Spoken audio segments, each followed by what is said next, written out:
Welcome to the Memoirs and Autobiography panel. I'm joined by some pretty awesome folks here. Very excited.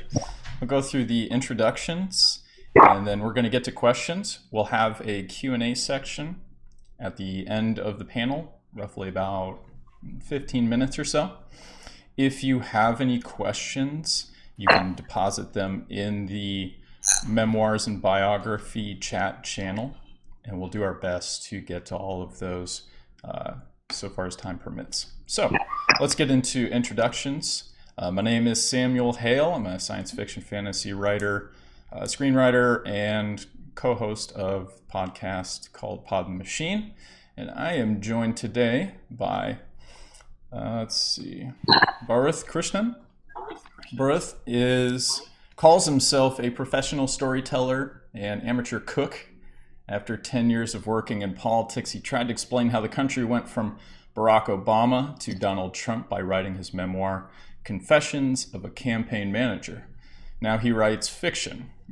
Bharat is always looking to make a political statement with his writing because he knows politics seeps into everything and every aspect of society. He just released Privilege, a #Own Voices thriller about an Indian American who steals a magical drug conceptualized as white privilege. You can find out more about Bharat at bharatkrishnan.com.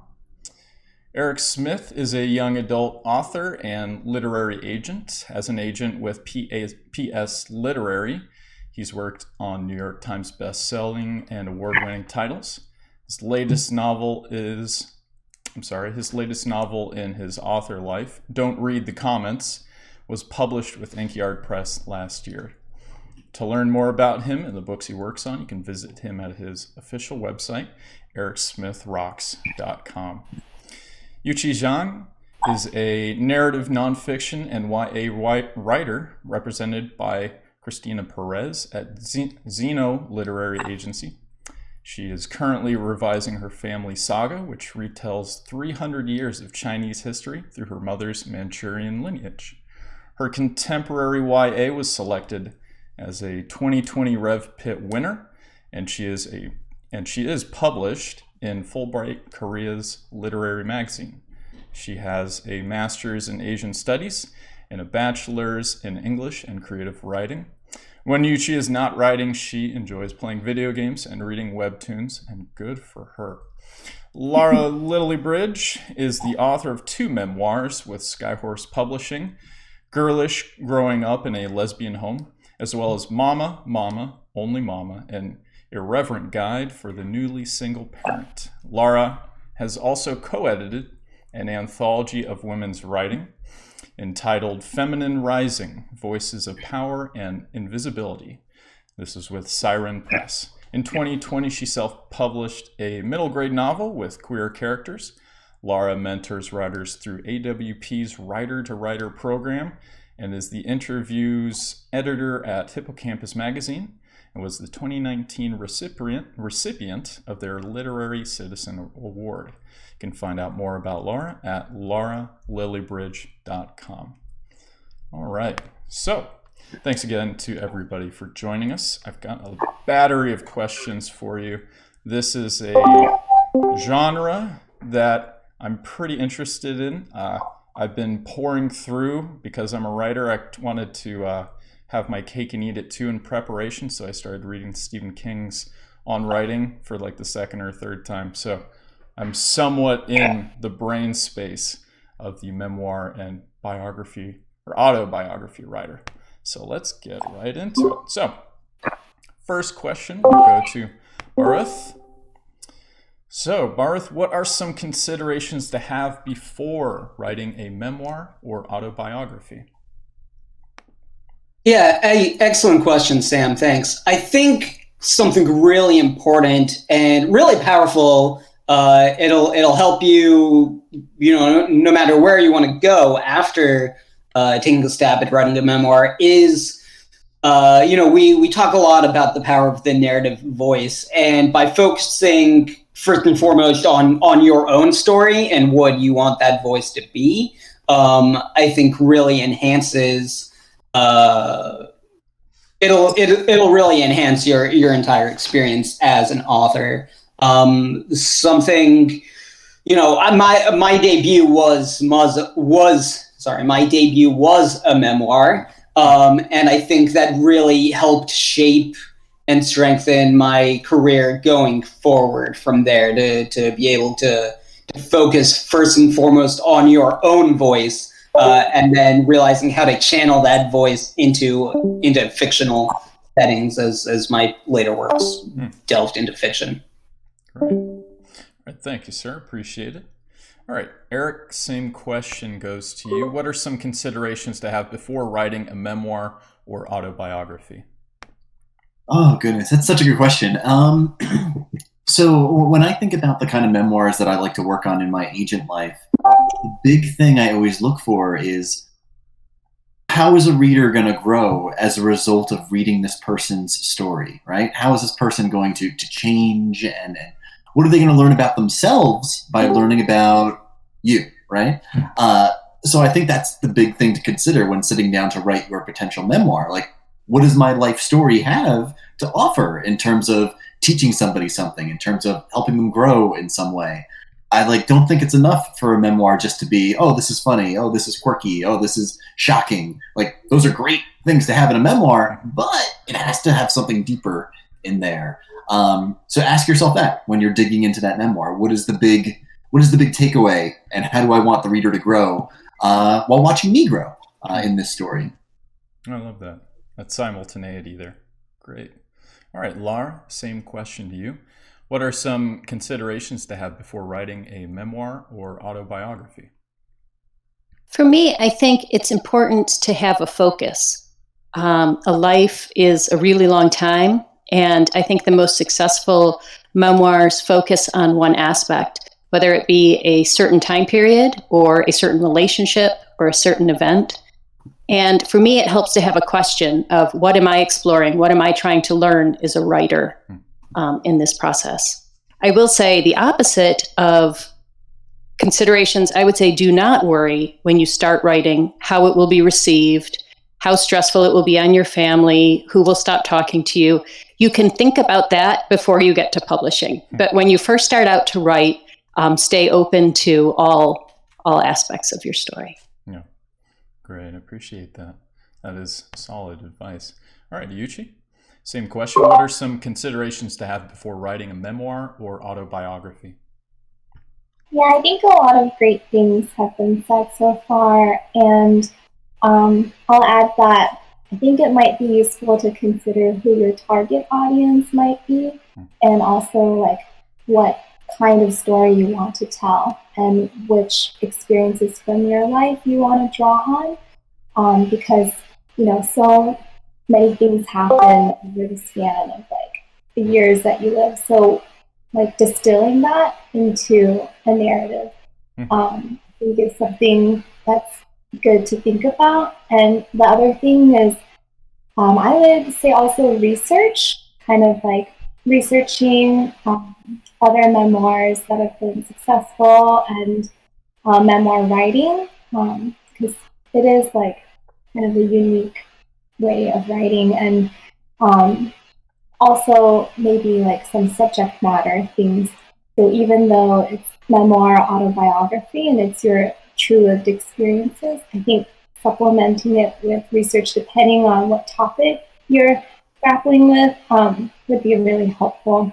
So mine is kind of a hybrid where it is memoir, but it is also family saga, so it covers several generations of my family, and so I had to do a lot of historical research, especially for the time periods that I didn't personally live through because I hadn't been born yet. So that way, when I write about those time periods, it brings them to life, and I can really capture the setting. Great.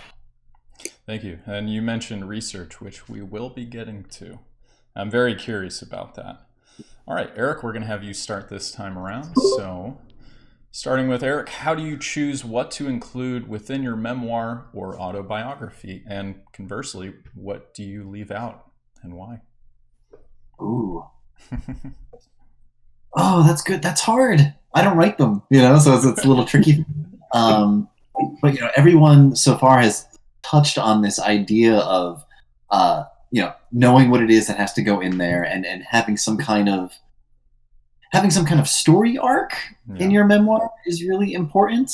And I think that's the thing that will help you figure out what it is you want to keep in, what it is you want to leave out.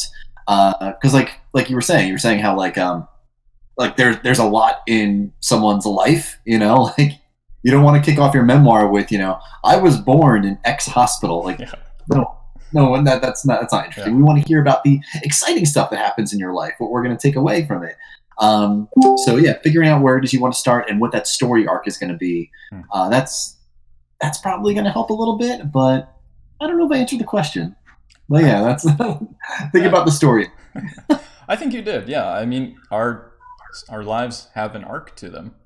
Some are more exciting than others, but we definitely have an arc to them. So I totally agree with you. All right, Lara, same question to you. How do you choose what to include within your memoir or autobiography, or what not to include? So when I start writing each project, I really try and just write whatever is the most immediate thing, whatever I can't get out of my head, what memories I'm haunted by. And then I sort of fill in what the reader needs to get from this event to that event, or what does the reader need to really have a well-rounded view of my family? What are the missing pieces? Then I sort of code each chapter as what is it about? And that's when I have to kind of winnow and say, it can't be about everything, right? Like nobody wants to read my 3,000 page book that I tend to write too long. And so, then I say, okay, there's 3 chapters on step siblings. They're really not important. I need to cut that. Because I think the tighter your focus is, the more tension and the tighter your arc is, the more interesting it is to the reader, but also the more coherent it is. We are complex people, and there's so much to say about everything, and you can't say it all in one book. Right. But you can write more than one book, so that's okay. Yeah, I love that. That's a good point. Because I feel like everyone thinks they can be the, what is that guy's name? The My Struggle guy. There's 8 books in his memoir saga, and I love that you're stick to what's important, because I can't read those books. You can serialize your life. I mean, because a lot of people think about major events in their life and how some people say it was like the end of a chapter and the beginning of another chapter in their life. So you really can almost serialize, in a sense, an autobiography and a memoir, and have more than one. All right. Thank you, Lauren. Yuchi, same question to you. How do you choose what to include within your memoir or autobiography and what not to include?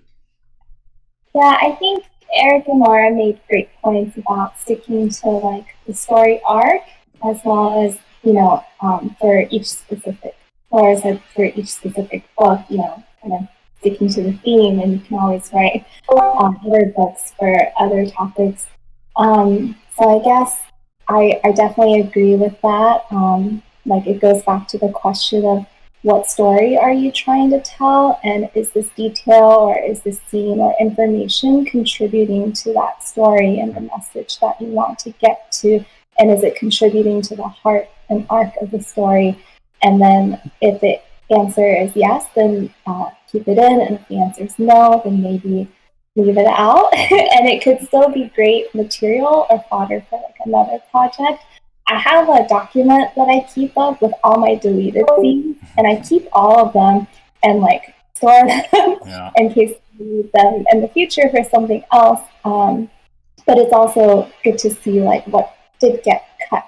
And so I guess, for example, my memoir is a reclamation story. So kind of reclaiming this part of this forgotten history and also heritage and roots, and kind of understanding what it means to be Asian American. So a lot of it does deal with my travels back to China, where my family's origins are.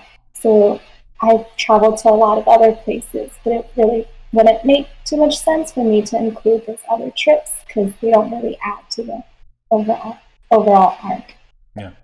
Well, it's kind of like when you're writing a novel, even if it's fictitious, every word, every scene, every moment should push the story forward. And I think the same is absolutely true for a memoir, a biography.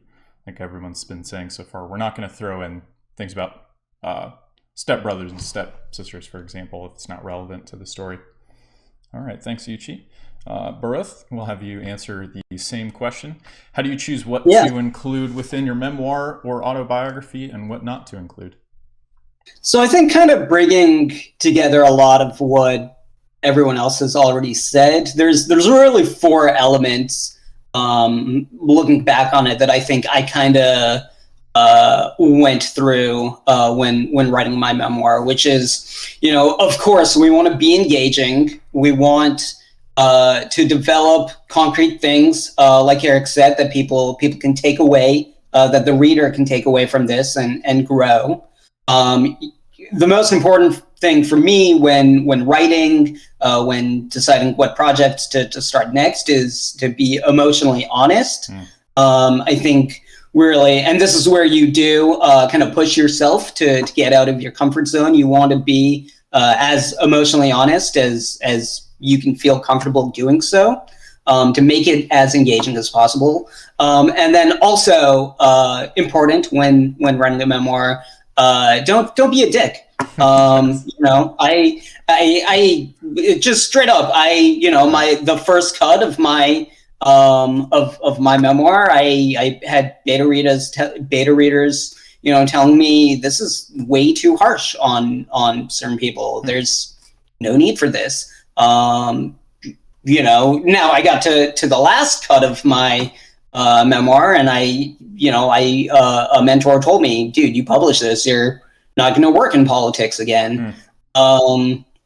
And that's really a judgment call at that point, that you have to decide, all right, am I being a dick unnecessarily, or is this raw emotional honesty that is going to benefit the reader, that's going to make the book more engaging? And what's the push and pull of that? Yeah. Well, like you're saying, is it just raw? And if it's raw, can I refine it and synthesize it into something useful? I used to host a writers group, and that was our golden rule: don't be a dick. And it works. It's a golden rule. All right. Thanks for that. All right, Lara, we'll have you go first in our next question here. So this is more about the biz itself. Are memoirs and autobiographies more difficult to have traditionally published? I would say no, but that's, I think, probably a better Eric Smith question. For me, I started querying on Labor Day or Memorial Day weekend, and I had a contract by Labor Day weekend. Wow. So it was, 4 months or something. Sometimes you're just lucky. I did query a lot of places too. So certainly, do you have a story worth telling? Do you have, besides, everyone has a story, but have you conveyed it, as Eric had said, in a way that adds something to other people that other people can grow from? Or is this a wonderful story for your immediate family and friends, which is also okay? But in terms of publishing's really hard. It's really hard for everybody. I don't think there's one genre that's like the hot thing that you can just go out and query and you're set to go. All of it is hard, and all of it is possible. Yeah. Eric is vigorously nodding his head. Yeah. We're going to get to you. Yeah. Well, in terms of querying too, you're always going to be behind. If you try and write to what's hot, you'll always be behind, because the amount of time it takes to produce anything like that, which is why I've always just said to myself, just write the novel you want to read. Eventually the pendulum's going to swing back your way. All right. Thank you, Lara. Okay. Next, Yuchi, same question to you. Are memoirs and autobiographies more difficult to have traditionally published? Well, I'm not an agent or a publisher, so I don't have really specific insight to this, but my guess is it depends, and I feel like that's the answer to a lot of questions in publishing. There goes Eric again. Because I think that if you have a really compelling story and you have really great prose to be able to convey that story effectively, I personally don't see why it would be more difficult to publish a memoir or autobiography. So that's my guess. Again, I don't have like very clear insight into the business side of things, but from my understanding, I think the nonfiction market is huge and does really well. And I personally think there's something timeless about really good memoirs because they kind of capture a snapshot of time because we're all like living history. And so if we're able to write that really well, it is kind of like a little time capsule. So I feel like it's less, I mean, it's still affected by market trends, but for me, I feel like there's something timeless about this genre. Yeah, I was going through about 2016, 2017. I was reading some of Winston Churchill's monolithic autobiographies, and they still felt relevant. And he was talking a lot about absolute power corrupting absolutely, and this is right before we had a certain president elected, and I thought, oh, okay, this is pretty topical. So yeah, I think you're absolutely right. It's timeless. It's also kind of a time capsule as well. All right, Bharat, we'll have you answer the same question. Are memoirs and autobiographies more difficult to have traditionally published? Yeah, I can't add a whole lot of insight here. I never queried my memoir. I'm an indie author. But I will say to kind of go off what you said of timelessness, I think there is something to be said for kind of seizing the moment. When I did publish my memoir, I timed it to come out in just the heat of the 2016 campaign season. It came out in August 2016, and that was pretty deliberate and seemed to be a good launch strategy. So I think there is something to be said for doing some thinking about when exactly this book might come out that would be particularly relevant to some cultural zeitgeist. Yeah, I never really thought about that. It seems so obvious, but I never even thought about that, which is if you're indie publishing, you really can't, and it might be different for certain genres or what type of writing you're doing, but for your example, that works great where you can very deliberately decide when to drop that. That's great. I never really thought about that.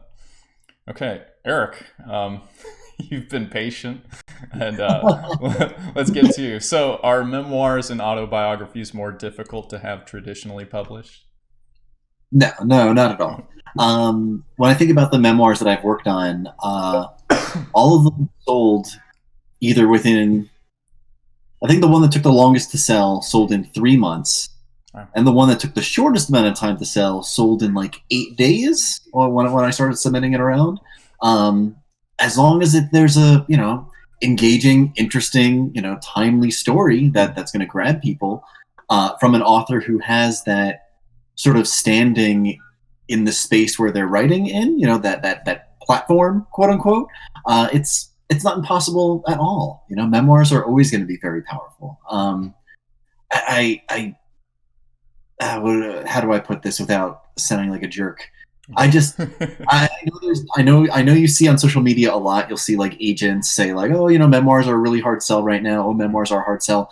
Just make sure you check to see if that agent has sold any memoirs, when they're saying that. And if they haven't, then don't listen. Like, listen to the agents who sell memoir and don't get discouraged because they're the ones who are actually doing it. That's excellent advice. Kind of going with that, have you had a chance to look at a lot of query letters from people writing memoirs, autobiographies? And if so, do they have a different feel, like a different texture and flavor to them? Yeah, I mean, nonfiction query letters tend to have that different feel in general, because when I think about most query letters are like hook, book, cook, right? It's that little formula. Yep. And usually when it's fiction, the cook section is just like this is my first novel, or this is my second novel, or whatever the case is. And I when I'm not busy writing, I do X and Y. With nonfiction and memoir, that section is where you're saying, like, I've written essays and personal articles on this topic that my memoir covers, and I've been published in X, Y, and Z. And it's kind of where you talk about what your platform is. You talk about why you're the expert. And I know that might sound silly, saying like you have to be the expert on a topic when you're writing memoir, because of course you're the expert on yourself, right? You are you. But like we've been saying about memoir, and I think, Lara, I think you said this, how like the best memoir is very focused on that specific bit of time, that specific theme. When I look at the memoirs I've worked on, like I have one coming out in June about a guy who pretended he could see for 20 years. It's called Blind Man's Bluff. And it's all about blindness and disability. And it's this really beautiful memoir, but I wouldn't have been able to sell it if the author wasn't writing about that all the time. He writes essays about blindness and disability all the time. I have another essay collection about premature birth from a woman who writes about premature birth all the time. So all those cook sections like hammer home, this is why I'm the expert. This is why I can talk about this and talk about myself, in a way that's going to inform and also entertain the reader. So yeah, there's something different there, because that platform bit becomes so important. Yeah, that's really interesting. I'm visually impaired. I have been since my early 20s, and I only recently really started to take it seriously. So I'll have to check out Blind Man's Bluff. Is that what that was called? Oh, it's amazing. That sounds great. I'm gonna have to check that out. All right, thank you. And that's the one that sold in 8 days. That's pretty. That's a great title, and the hook. I mean, everything about that works. All right, Yuchi, we'll have you go first. How much research goes into writing your memoir or autobiography? And what kind of research, too? I did a lot of research for this project, probably like several years worth, because it started off as my master's thesis, and I was interested in researching the history of the ancient Beijing courtyard that my mother grew up in, because I had always been drawn to that place and have felt like, man, there's got to be so many stories attached to this physical place, and really wanted to do something in a If These Walls Could Talk style. And so when I approached this professor at Georgetown about this thesis, he kind of like waved for a minute, and he was like, forget the thesis. And I was like, oh no, did I say something wrong? And then he said, you should write a book. And I was like, oh, okay, I wasn't expecting that. But that started off as like the launching point. And I was really lucky to be in a university setting. So I like went down to the basement of our campus's library and dug through like this massive like historical archive that included all this information from the last Chinese dynasty, and I had some of like ancestors' information in there. I think. Did we? Oh, okay. You're good. Yeah. Probably lost. and so I did a lot of historical like archive research, as well as like primary and secondary source research. So I interviewed a lot of family members who are still alive, and also asked them questions about deceased family members, and that was how I was able to capture those ancestor stories. And so I collected like hours of interviews, which I then transcribed. And so digging into historical documents, and then a lot of like history books as secondary research to also supplement like the policies that were going on during those time periods and how they impacted like I guess people's way of life. And my research also took me like physically to Beijing, and like seeing some of these places like where like family members have a strong connection to. So my research was like, it took a lot of effort and time, but I'm really grateful for all those experiences because I got to learn so much, and I think it just helped to make the story a lot richer because I was able to add a lot of true details that kind of really brought the scenes to life. Yeah. Well, it sounds like you could almost write a second memoir about looking for all of that information, for all the history. That sounds pretty interesting.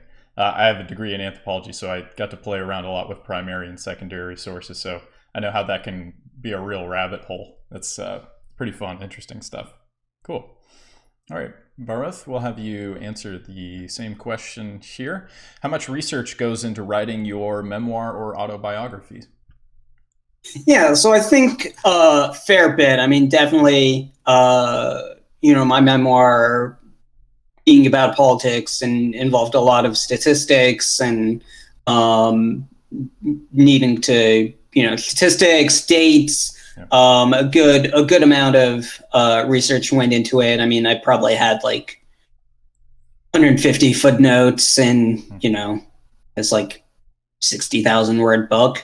So definitely research is really critical. I think that goes back to what you were saying earlier about, and what Eric was saying earlier about just being an authority in your field and being able to go back to a clear history of, you've written about this a lot before, or you have been in circles of people who've written about this stuff all the time, constantly.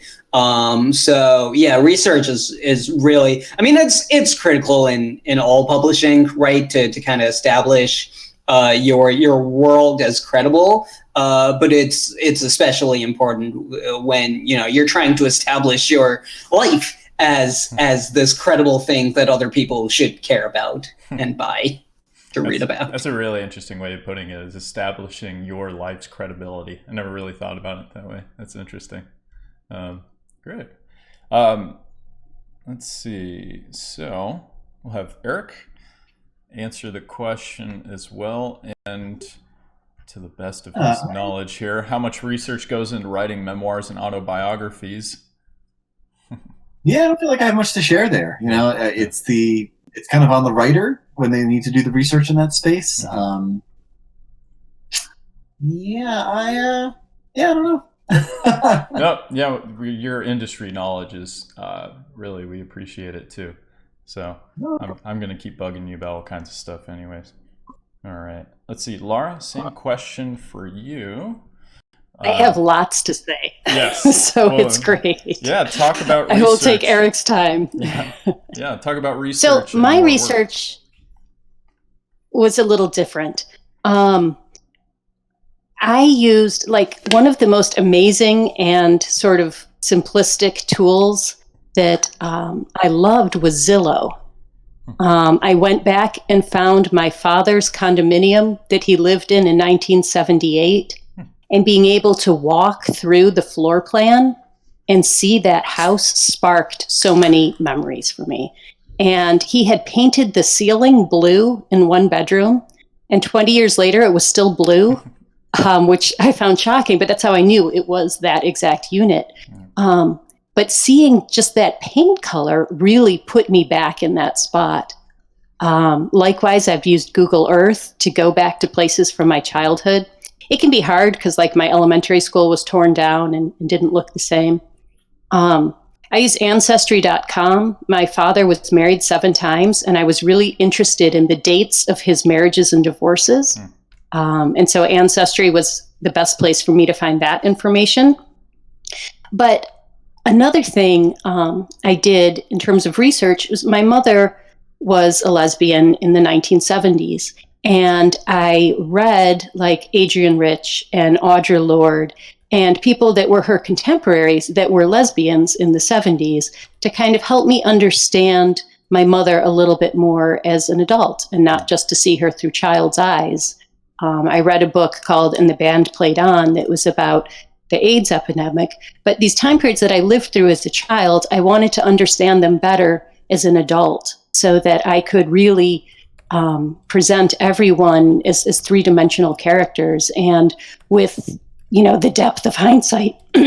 Excuse me. So I did not do much checking out of stories with family members because I wanted to stay true to my own memory. And I knew that if I did a survey of how do you remember Christmas 1980 with everyone in my family, I would get a different answer. And I really wanted to stay true to my voice. So I did a very small amount of that with my siblings. But mostly my research was not historical or statistics, but about getting myself back to that place where I could accurately feel what it was like to be, a child in that exact location. I love that. That smells, so closely tied to memory, but just seeing something, a blue room, for example, if I saw... Sam, I think you're muted. Oh, am I muted? Oh, yeah. It wasn't important. Whatever I was saying wasn't important to worry about it. I was typing something. I was trying not to be too nosy. What you're saying, Lara, about smell, what I was saying is about smell being tied to memory, but you're saying sight, seeing a blue room, how potent that can be. That's really interesting. I can really relate to that, and maybe think about my own childhood. I can think of one spot in particular that if I saw, all of a sudden it would just be a chain reaction of memories. So that's really cool. I appreciate that. All right, Bharat, we'll have you start with the next question here. And this is one I'm really curious about. How do you decide where to end your memoir or autobiography? Yeah, great question. I like going last. Okay, so I think I think you answer that kind of when you decide what do you want the reader to get out of this experience. Yeah. Eric's shaking his head, so I think I'm on the right track. And then you work backwards from that. So in my case, I wanted to leave on an empowering note. I wanted them to feel like they could go out and become a political activist and do their own thing. And so for me, that meant, okay, all right, so I have to end on an optimistic note.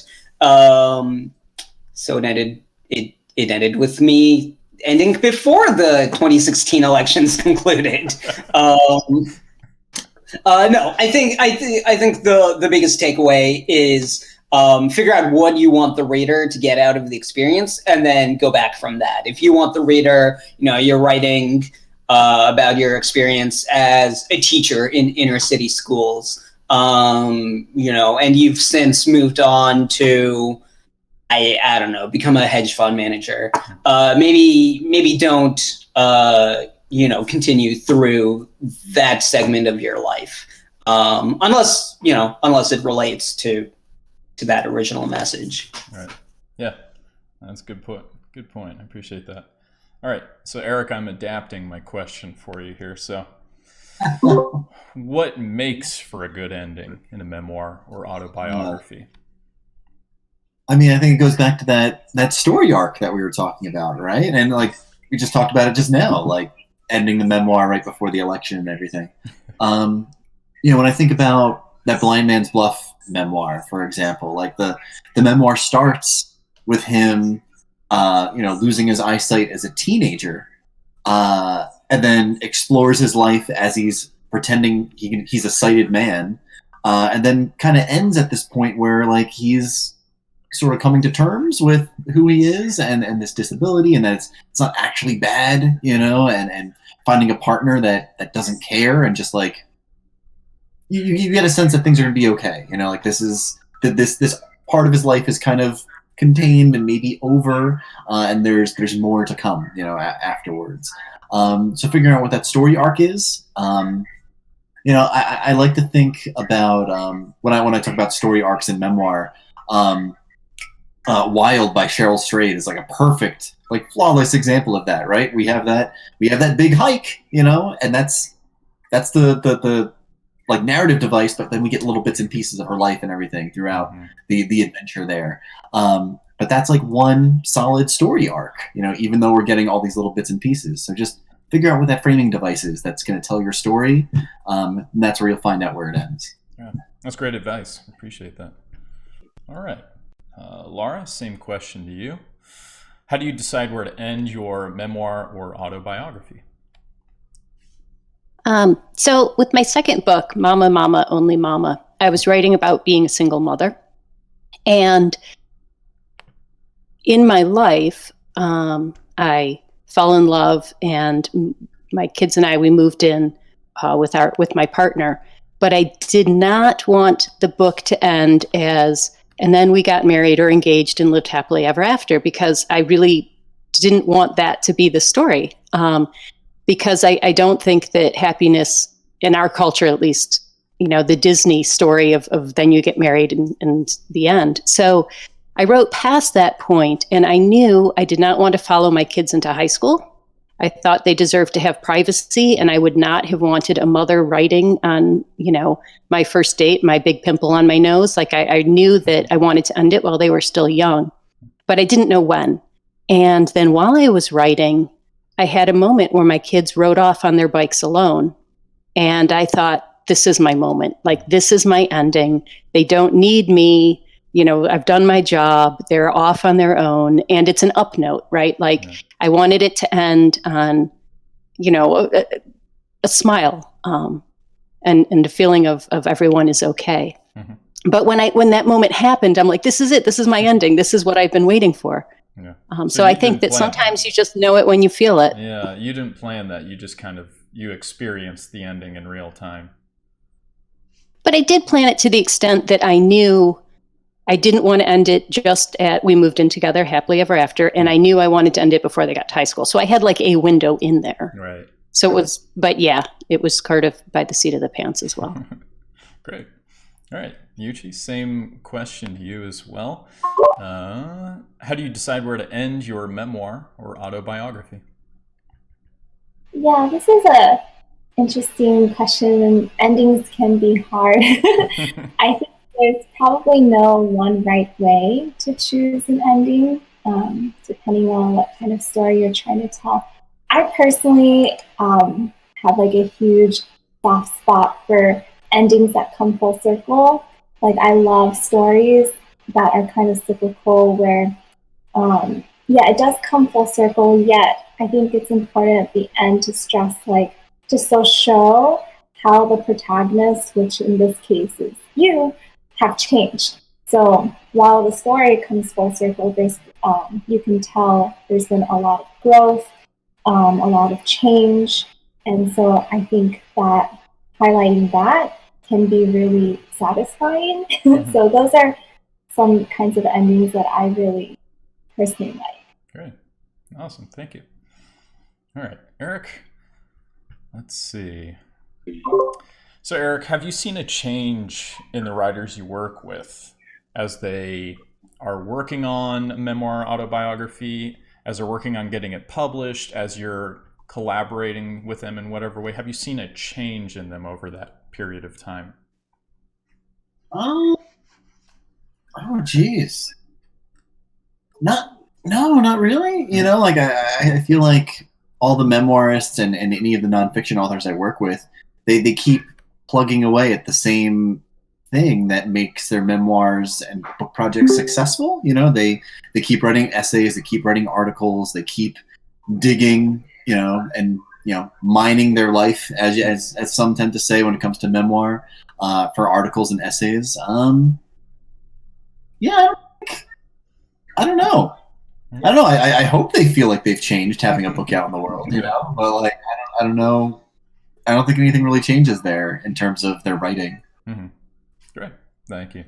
All right, Lara. So repurposing the question here.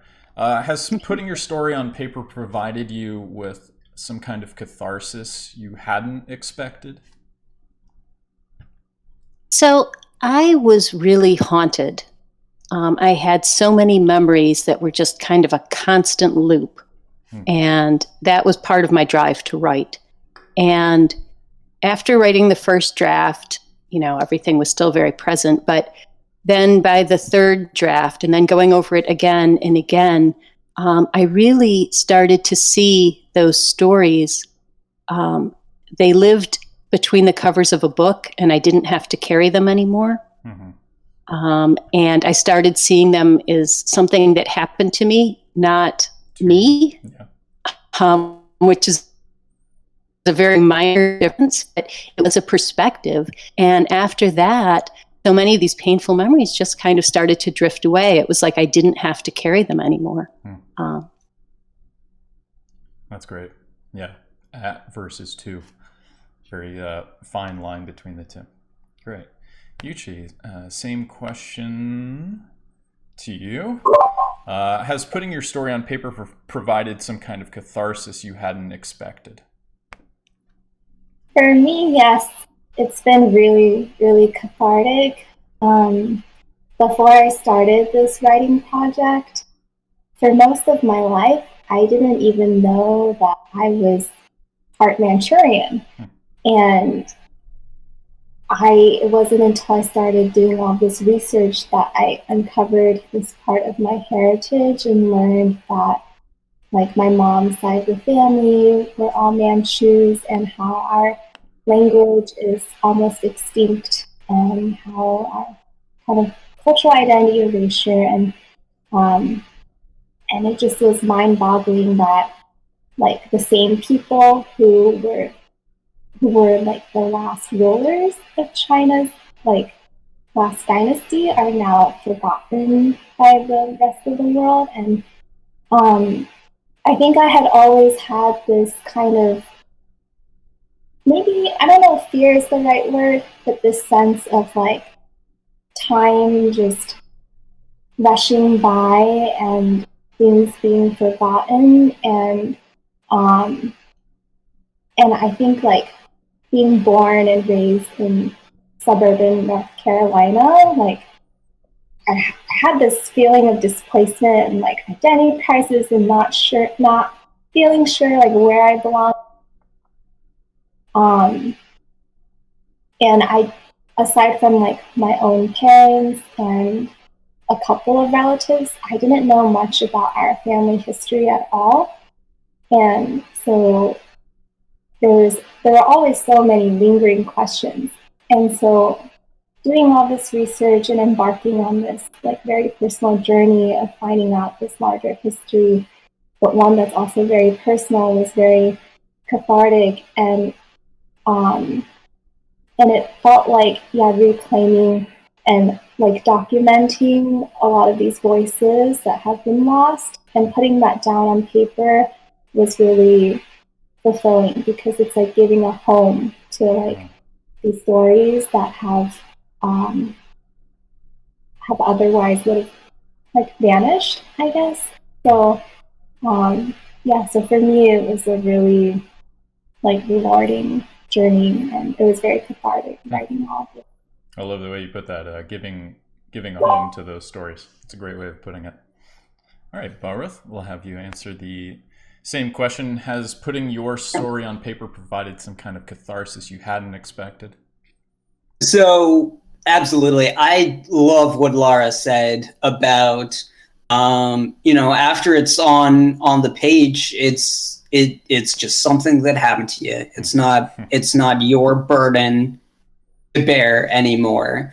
Very, very much. And you're gonna get me a little teary-eyed here. I forgot one of the most important elements of my memoir was I talked about politics a lot, obviously, but I talked about why I left politics. And that was because I fell in love with my now wife on a campaign, on the campaign trail in a state, I definitely would have never been in if not for working in campaigns. Kind of bridged that divide. And I think when you are able to go through that obviously cathartic experience, it's just, it translates. It translates to the reader in terms of building that emotional honesty, in terms of building that bond, in terms of building something that the reader feels good about, that they can take away from it.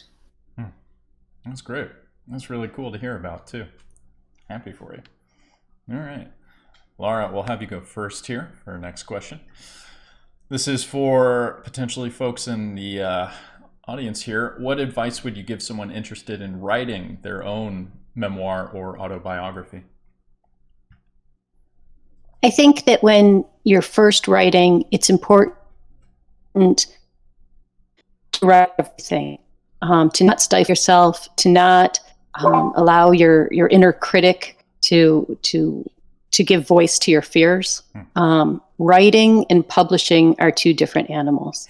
And for the writing to be honest and true, and what you need as a writer to say, you need to write everything, everything that haunts you, everything that you're curious about, things that you don't know about, that you want to have answered, and write it all. And then you can sort it out later.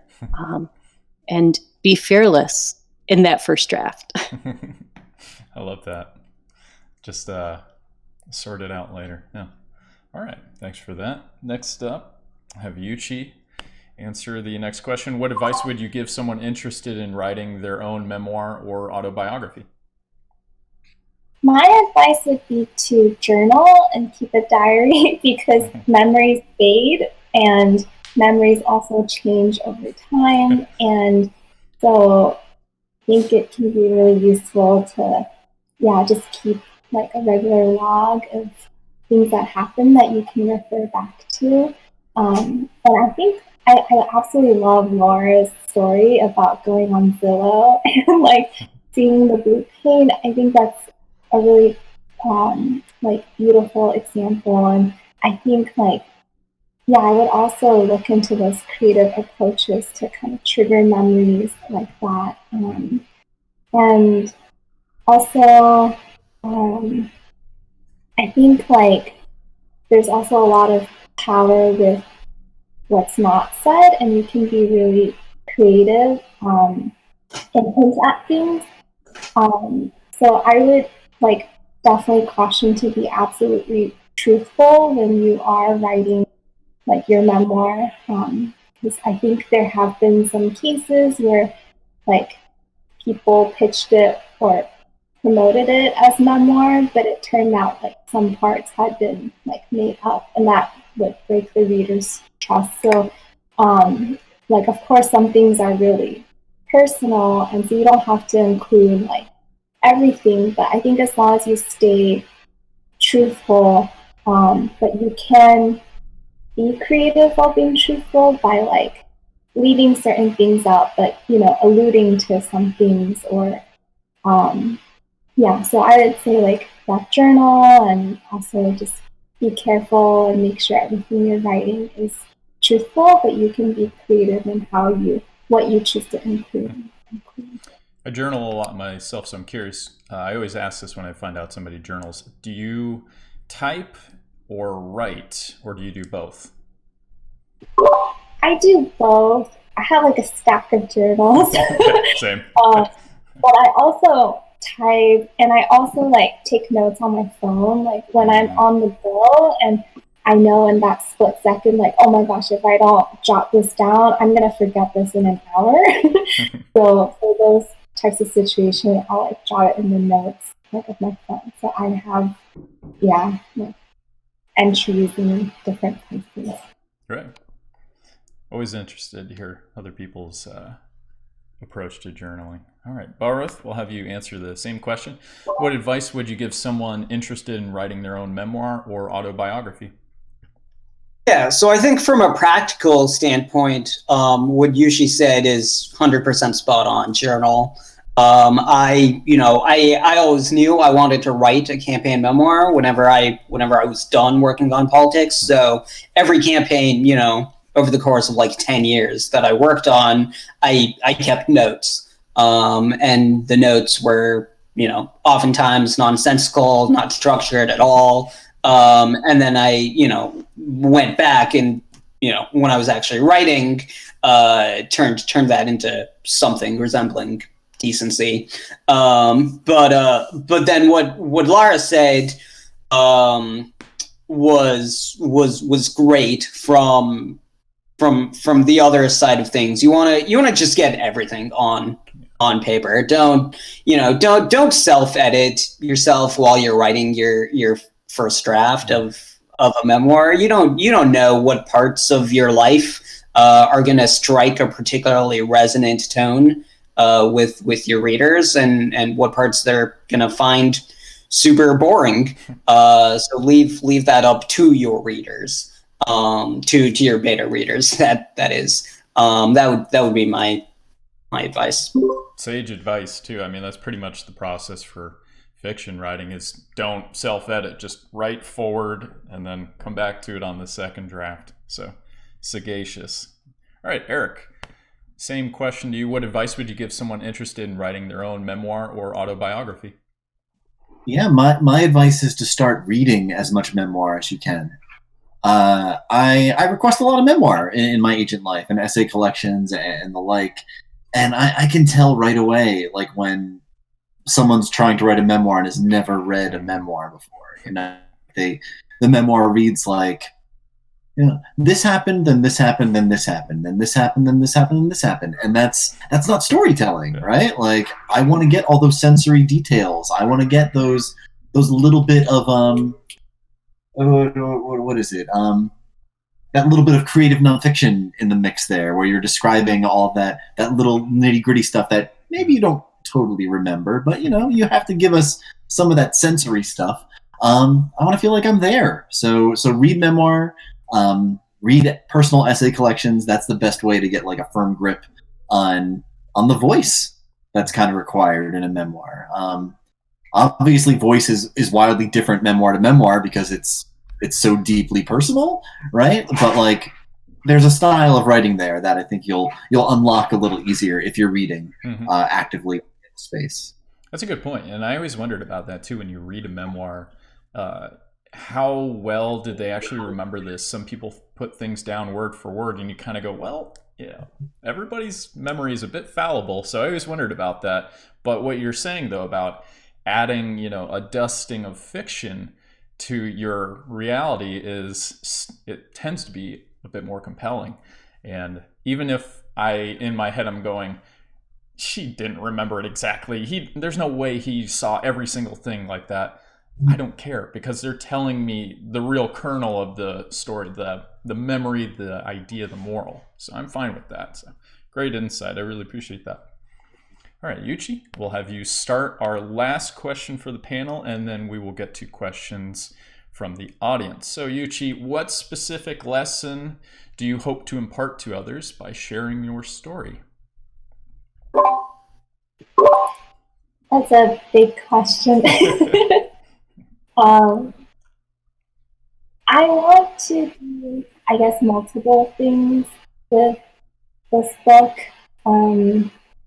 One is like spotlight the Manchus a bit, because at least to my knowledge, I don't think there's currently any narrative-driven English language book on the market that tells Chinese history from a Manchurian perspective. And it's very rare to find stories that highlight like ethnic minority experiences in China.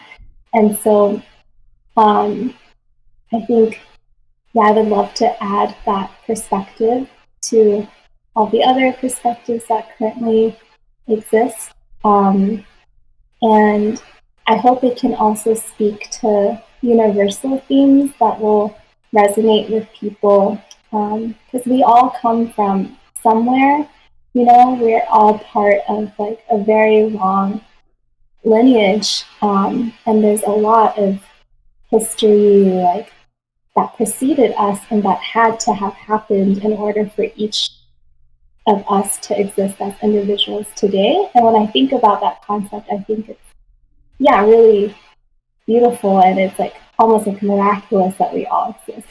Like fate had to just line up exactly right for all of us to be here today. And so I also hope it can like speak to family, and so that these themes will hopefully like appeal to the reader and will resonate with them. So yeah. Great. All right, thank you. Bharat, we'll go to you for the same question. What specific lesson or lessons do you hope to impart to others by sharing your story? Yeah, I think it's basically the same as when I write my fiction, which is you're not alone.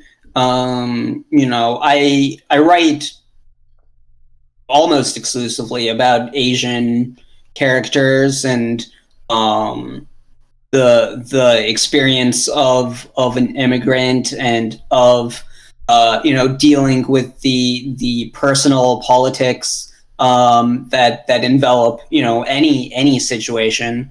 The biggest thing I think, or at least one of the biggest things that draws all of us to telling stories is being able to find your own unique narrative and capture it in such a way that it applies universally to letting people know that they're not alone, that other people are going through the same struggles they are, and that there's a lot of light at the end of the tunnel. Mm-hmm.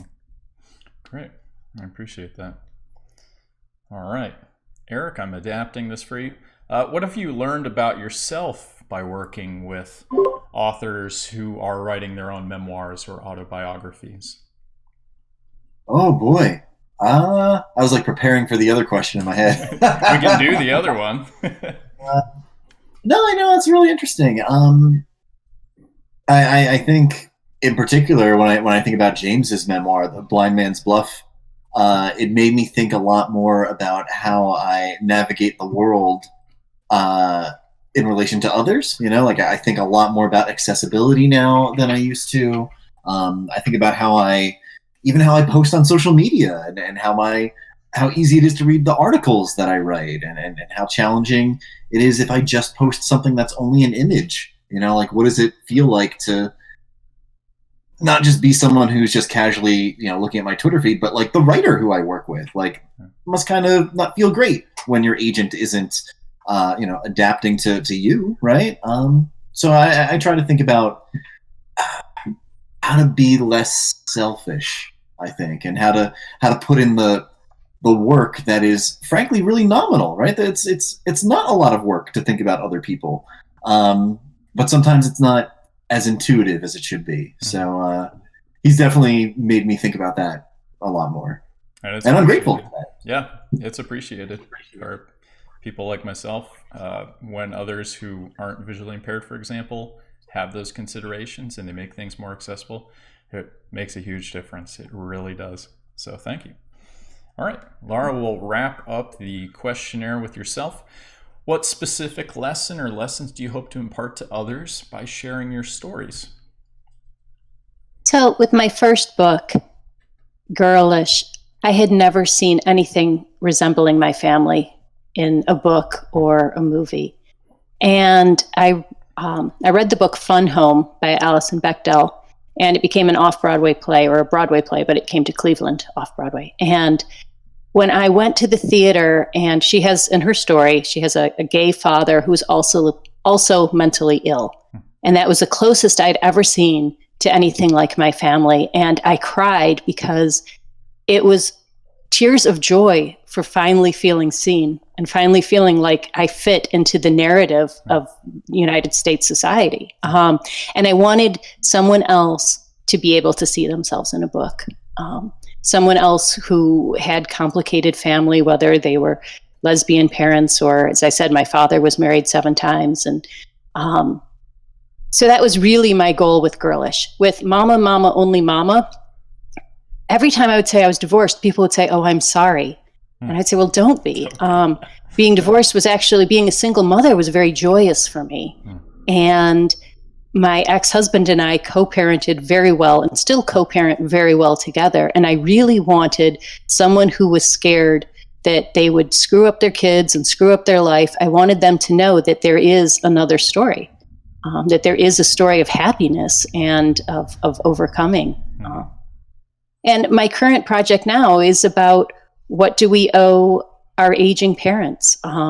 My father has dementia, and the only way I survived him was to cut off contact with him. But now that he's old and alone, what are my responsibilities as a daughter?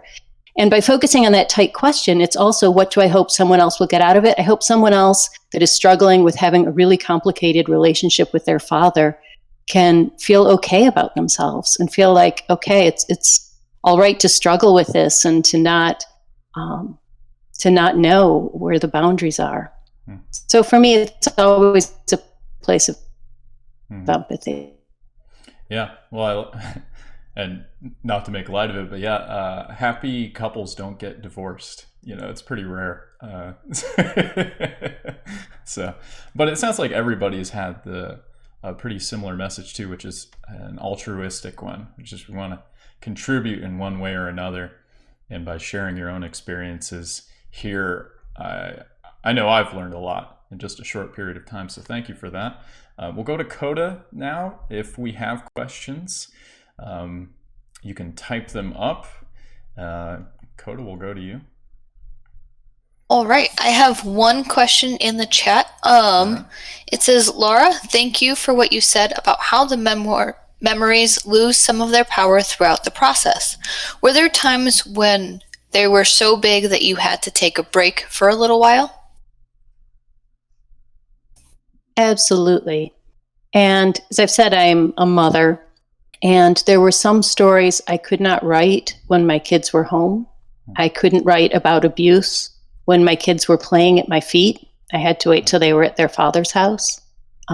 There were some stories that I would start to write, like there's an essay I'm working on now, and I'll work a little bit on it and go, nope, don't want to go there right now, and have to close it for a few days. And I think that's when you know that this is an important story. You know, when you're writing it and it's devastating you, that is the story you need to tell. And it's also really important to allow yourself breaks and to have people that you can talk to about it. And, you know, you don't want to torture yourself, but to me, that's a sign that I'm writing the right things when I have to take a break from them. I think the mental health part is huge. So I'd like to expand that and actually go around the table as well. I'll start with Yuchi. Have you had to, whether it was during the research or the writing process itself, had to take, you know, like a mental health break or just step away from your project periodically? Yeah. With this current project, I just turned in like revisions to my agent. So I'm on break right now. But during the process, you know, Chinese history can be so sad, and like all history has a lot of trauma, but there was like so much famine and war and oppression, and a lot of my family members, both deceased and living, went through that. Like during the Cultural Revolution from 1966 to 1976, the Red Guards came and they took everything from my mom's family. They evicted them from the courtyard. They took every last possession they owned. Schools closed for 10 years, and that uprooted a lot of people's lives. And it was just chaos. Like, you know, my mother witnessed her teachers being murdered right in front of her eyes. Like, really horrifying things happened. And even though I didn't live through, like, some of those horrors, researching them, hearing about them, writing about them, it's still very painful. So I could, like, empathize really deeply with them, and so I did have to take a step back every now and then. It's like, history can be really brutal. So I would say, I think allowing yourself those breaks is really important. And like Laura said, usually they are important stories. So I think finding that balance of like knowing when to kind of take a break and then when to dive back in. Mhm. Yeah, actually, I finished reading The Three Body Problem. It's a sci-fi book written by a Chinese author, and it starts during the Cultural Revolution. And I've done a fair amount of, I write historical fiction, so I do a lot of studying on all kinds of societies across history. I hadn't really learned too much about the Cultural Revolution, though. And then I read The Three Body Problem, and it really hammered home, like you're talking about. There is, it's not a spoiler because it happens pretty much the first couple pages, but a teacher beaten to death in front of a whole class of students. And I mean, it was really powerful. It really hit me in the gut. So, I mean, even just reading certain books like that, like you don't even have to be writing them necessarily, but like you're saying, researching and seeing, reading and experiencing these things removed from them still can be very powerful. Yeah. Well, thanks for sharing that. All right, Bharat, we'll ask you the same question. Have you ever had to step back from a project, take a mental health break or anything like that? Yeah, so for me, I think it was kind of the other side of that. I spent a long time thinking campaign life was like totally normal. I think we all kind of think our own lived experience is the normal. And I was kind of surprised to find when I started thinking about leaving politics, like, oh, actually people don't work like 80, 90 hours, 7 days a week, like the concept of a weekend, like, so for me, it was like, oh my God, all this like crazy stuff happened to me that like, I can't wait to like go through a public catharsis of, just excising that from my body. Because like Lara said earlier, once it's out there, it's no longer your individual burden to bear. So it was kind of the other side of it for me. That's good to hear. Yeah, normal people get sleep and regular meals and things like that. So welcome. I'm glad you found it. All right. Eric, same question to you. In your own writing, regardless of genre or even just working in publishing, things like that, have you ever had to take a break from any of the things you were working on? Yeah, now and again. So like earlier, I sort of mentioned that whole idea of like mining your life when it comes to your writing. And when you think about going down into a mine, right, you don't think about someone who goes down there by themselves, right? That's a horror movie. That's horror. You go down with a bunch of people, who are there to support you. The same thing applies to the whole, metaphorical mining when it comes to your writing, right? Like you want your team there when you're digging and things get difficult, right? You need to back up. You have your support system, when you're starting to feel a little emotionally vulnerable, you want your pals there to talk to. I do it all the time. My unannounced books that come out next year are about adoption, and I'm adopted, and I threw all my issues in there, and it was hard to write them. So I had my pals to chat with, and that's how you go from mining your life for diamonds as opposed to mining your life and just getting a bunch of coal. You have your pals there to help you along the way. Yeah, your support network is essential. Yeah. I haven't met a writer who didn't have a good support network, an effective writer, because you realize pretty early on that you need to have people, like you're saying, to kind of carry and help share that load with you. That's great advice. Let's see.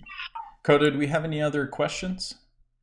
I do. Next question. Sure. How do you deal with writing about people you know and how they will react to it? Okay. Let's just start with Lara again. That is always the memoirist question, right? How do you write about people that are still alive?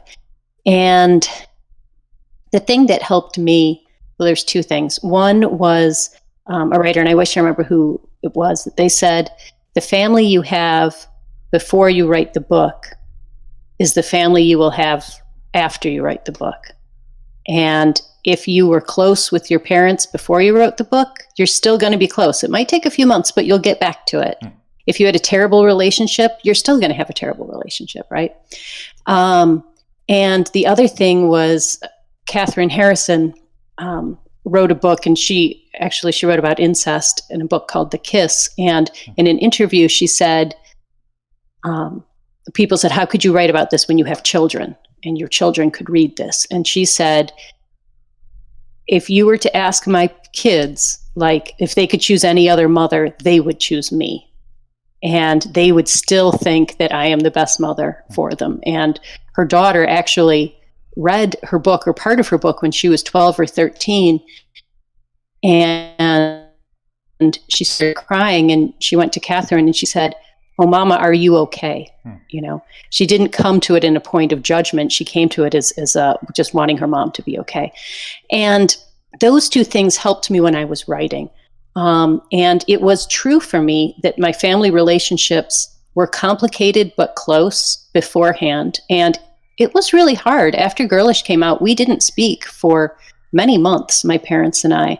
But now it's been out a few years and the dust has settled. And we've gone back to that. I do think now, you know, when I'm writing about other people, like, I did not include friends, and I included as few people as necessary because I had too much anxiety about writing about them. And I tried to keep it to just the people that had to be in the story.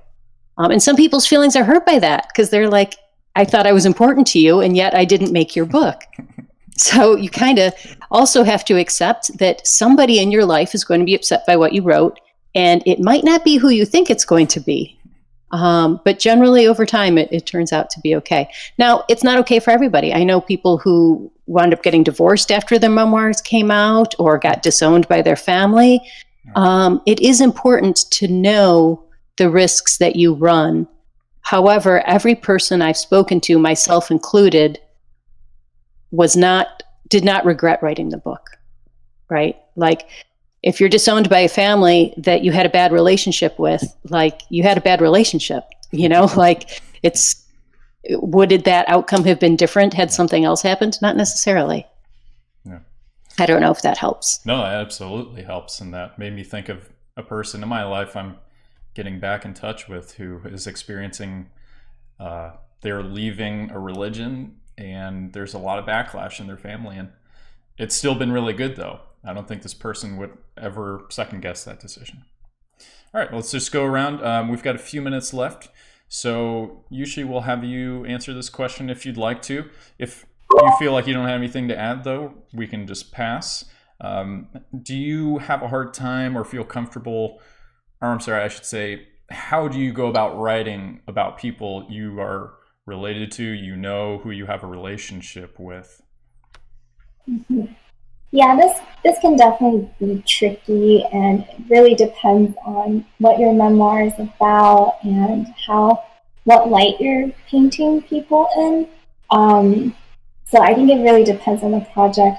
For mine, like, I have the support of my family. Like, I interviewed them, so there's an understanding that their stories are going into the book. So I have that consent and I have that transparency, and like, I'm very close with my mom, so, you know, she willingly told me a lot of these stories, and so she knows what's going in there.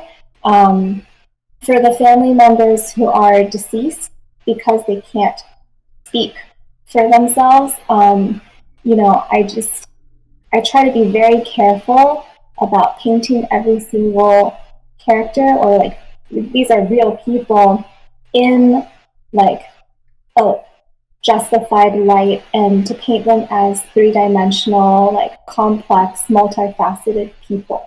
So I never put anyone on a pedestal, because that's just not reality. And I also never smear anyone. You know, people did hurtful things in the family, and there was, like, some feuding, and some people fell out of favor with other people. And so while I do capture those things, I don't, like, antagonize anyone. I just present it as it is and, like, remain objective. And at the same time, I humanize everybody and, like, show, like, I don't make anyone the villain. It's like, in their circumstances and situation, this is what happened. Yet when, like, I show those maybe, like, quote unquote negative things, I also show the positive. So I try to do a balance of painting each person in a well-rounded manner. I feel like, for me at least, that's trying to remain objective as possible, because nobody is one-dimensional, and I don't know if it's fair to just show like one side of them. So that's kind of my approach. That's a really good point. I just rewatched The Death of Stalin, which is this dark comedy about the death of Stalin, and there's Vyacheslav Molotov, who worked incredibly close with Stalin and afterwards took control in a lot of ways. And he wasn't a very good person, but the movie took an extra step and showed the way he considered his wife after she was sent to the gulags as him not really caring, which wasn't at all the case. He asked on a daily basis, in reality, how his wife was doing, what he could do. He loved his wife absolutely to the very last day that the two of them were alive. And so I think that's a really good point you make about these people who have passed away or don't have a say in their own history at this point. And we have to make sure that we make, like you said, three-dimensional people, three-dimensional characters out of that.